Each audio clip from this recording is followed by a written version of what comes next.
Hello everyone. आज हम शुरू जा रहे हैं अपने बीए पार्ट थर्ड ईयर के पेपर सेकंड को, जिस पेपर का नाम है आधुनिक विश्व का इतिहास। और ये आपका सिलेबस है यूनिट फर्स्ट, जिसमें 7 टॉपिक है, और यूनिट सेकंड में भी आपके 6 टॉपिक है, यूनिट थर्ड में 6 टॉपिक है।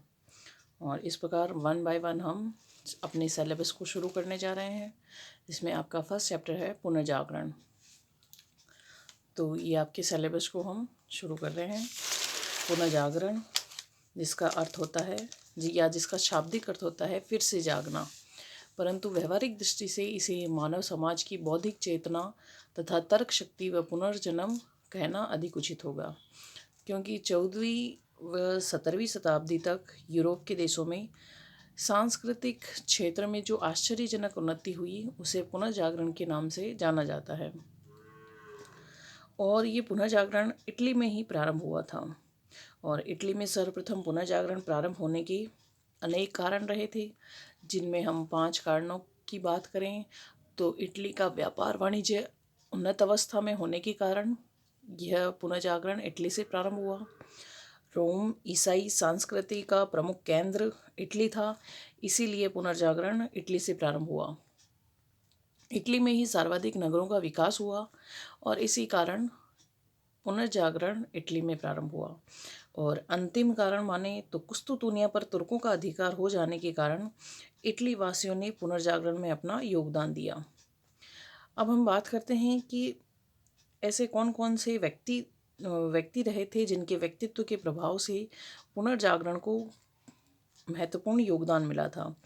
तो उनमें है विलियम शेक्सपियर, जिनके नाटक रहे थे। ये महान इंग्लैंड के महान नाटककार थे।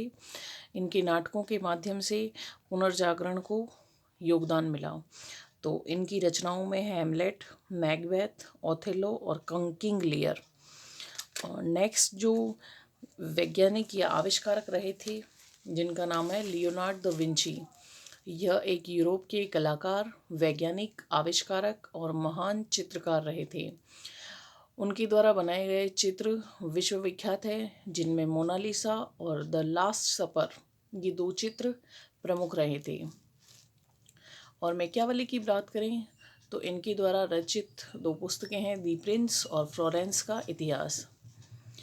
और हम बात करें मानववाद के जन्मदाता की, तो पेट्रार्क को मानववाद का जन्मदाता माना जाता है। मानववाद का अर्थ होता है मानव जीवन में रुचि लेना, मानव की समस्याओं का अध्ययन करना, मानव जीवन के महत्व को स्वीकार करना तथा मानव जीवन को उन्नत और सुखी बनाने का प्रयास करना। और अगर अंग्रेजी काव्य का पिता की बात करें तो चौसर को अंग्रेजी काव्य का पिता माना जाता है, और उन्होंने कैंटरबरी टेल्स नामक अपने काव्य की रचना की थी। और नेक्स्ट जो रचनाकार रहे थे वह थे दांते। इन्हें पुनर्जागरण का अग्रदूत कहा जाता है।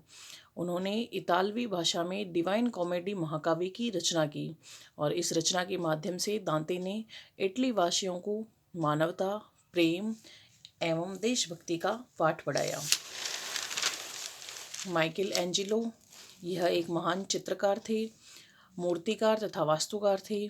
इन्होंने डेविड तथा मूसा की विशाल मूर्तियां बनाई थी, और वेटिकन सिटी में पोप के महल में सिस्टाइन चैपल की छत पर 145 चित्र बनाए, जिनमें द लास्ट जजमेंट नामक चित्र सर्वश्रेष्ठ माना जाता है।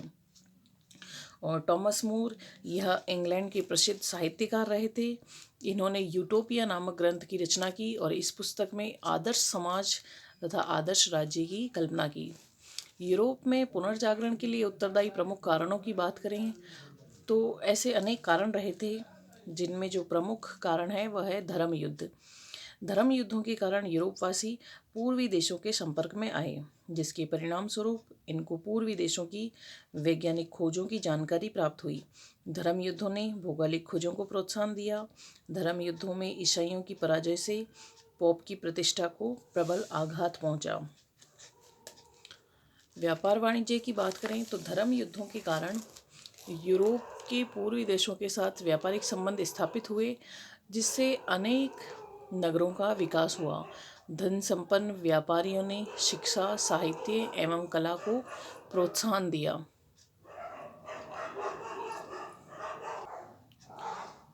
अरबों के योगदान की बात करें तो अरब लोग स्वतंत्र चिंतन के समर्थक थे। अरबों ने अरस्तु एवं प्लेटो की पुस्तकों का अरबों ने अरस्तु व प्लेटो की पुस्तकों का अध्ययन किया और इसकी जानकारी अरबों ने यूरोप वासियों को दी, जिससे यूरोप वासी बड़े लाभान्वित हुए। अरबों के इस योगदान से, यूरोप वासियों के योगदान से वैज्ञानिक दृष्टिकोण का विकास हुआ। और मंगोलों ने भी अपना महत्वपूर्ण योगदान दिया था। 13वीं शताब्दी के आसपास मंगोलों ने मध्य एशिया में एक विशाल साम्राज्य की स्थापना की। उसने अपने दरबार में अनेक विद्वानों को संरक्षण दे रखा था। यूरोप का प्रसिद्ध यात्री मार्क पोलो कुबलई खां के दरबार में गया था और वहां उसने अपना यात्रा वृत्तांत भी लिखा। उसने यात्रा विवरण में यूरोप वासियों को नए देशों को खोजने की प्रेरणा दी और भौगोलिक खोजों के परिणाम स्वरूप यूरोप वासियों में अनेक जागृति उत्पन्न हुई। कागज तथा छापेखाने का आविष्कार सर्वप्रथम चीन ने किया। 1450 ईस्वी में जर्मनी वासियों ने गुटनबर्ग में छापेखाने का आविष्कार किया, जिससे पुस्तकें सस्ती कीमत पर आसानी से मिलने लगी।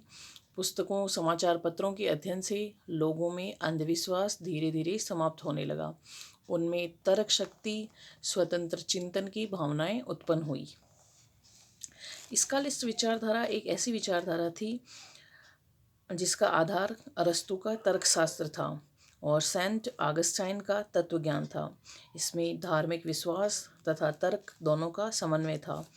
अरबी ज्ञान से प्रोत्साहित होकर बर्लिन विश्वविद्यालय में एक आंदोलन चलाया और जिसमें शिक्षा को खूब प्रोत्साहन मिला और इसी के परिणाम स्वरूप यूरोप वासियों ने स्कालिस्ट विचारधारा का समर्थन किया और जिससे विश्वविद्यालयों में यह विचारधाराओं का अध्ययन किया जाने लगा। 1453 ईस्वी में पूर्वी रोमन साम्राज्य की राजधानी कुस्तुतूनिया पर तुर्कों ने अधिकार कर लिया। तुर्कों के अत्याचारों से परेशान होकर यहाँ के विद्वानों ने दूसरे देशों में शरण प्राप्त की और जिसके परिणाम स्वरूप अमेरिका की खोज हो सकी, क्योंकि वहाँ से लोग निकलकर दूसरे देशों में जाने लगे तुर्कों के अत्याचारों से परेशान होकर। सामंतवाद के पतन के कारण यूरोप में सुदृढ़ एवं राष्ट्रीय राज्यों की स्थापना हुई तथा अशांति एवं अराजकता का वातावरण समाप्त हुआ। इन परिस्थितियों में साहित्य, कला, विज्ञान आदि की उन्नति हुई। व्यापार की उन्नति के लिए यूरोप में अनेक नगरों का विकास हुआ।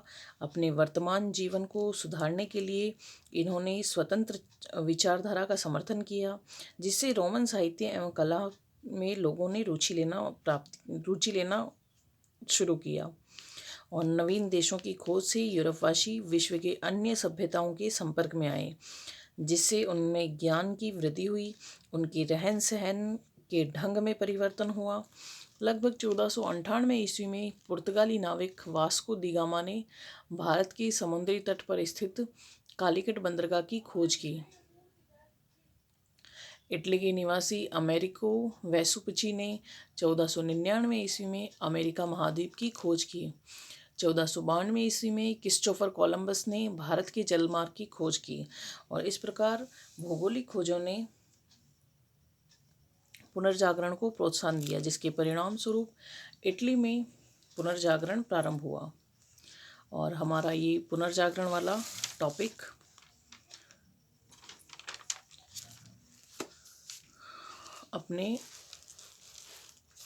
अब हम बात करते हैं पुनर्जागरण काल में यूरोप में जो विज्ञान के क्षेत्र में जो उन्नति हुई उसके बारे में। पुनर्जागरण को ले जो कारण थे वो टॉपिक हमारा कंप्लीट हो चुका है। अब हम देखते हैं कि पुनर्जागरण के परिणाम स्वरूप विज्ञान के क्षेत्र में क्या क्या उन्नति हुई। ज्योतिष एवं खगोल क्षेत्र में क्या प्रगति हुई। कॉपरनिकस नामक विद्वान ने पृथ्वी को एक ग्रह बताया और कहा कि यह सूर्य के चारों ओर चक्कर लगाता है।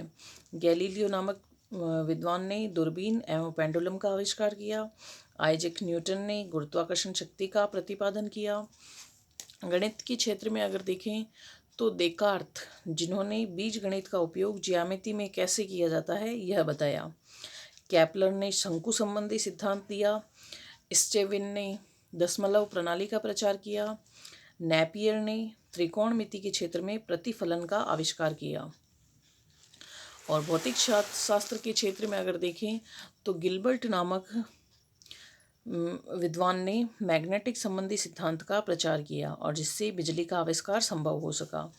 चिकित्सा शास्त्र के क्षेत्र में देखें तो वेसेलियस मानव शरीर की बनावट नामक पुस्तक लिखी और जिसमें शरीर के विभिन्न अंगों की जानकारी दी गई।